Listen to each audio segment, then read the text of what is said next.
Ya. Kaum muslimin wal muslimat, pemirsa yang berbahagia rahimani wa rahmakumullah. Tentunya kita tahu bahwa zina merupakan dosa besar dalam agama kita. Termasuk dosa yang sangat besar dalam agama kita.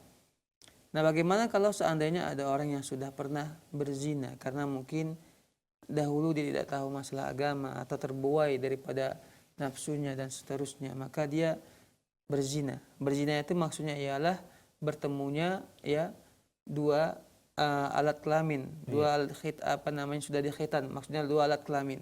Berhubungan suami istri lah kalau kita bilang bahasa sekarang ini. Namanya berzina, yang dia melakukan hubungan suami istri dengan lawan jenisnya tanpa hubungan yang sah, pernikahan.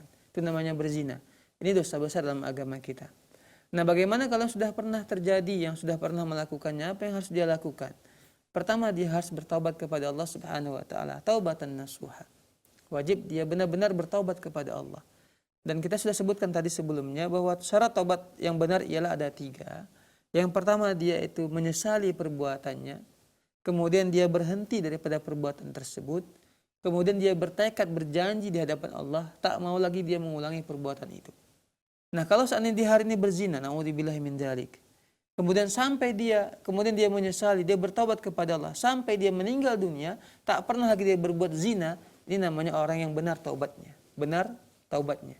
Tapi kalau di hari ingatan dia bertaubat kepada Allah, tapi dia berbuat zina lagi beberapa tahun berikutnya, 2 tahun berikutnya atau 3 tahun berikutnya, berbuat zina juga, maka ini bukan orang yang bertaubat kepada Allah, taubatan nasuha.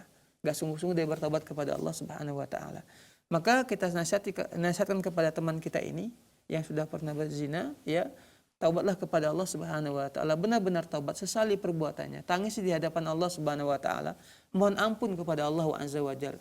Kemudian yang kedua, perbanyaklah amal soleh.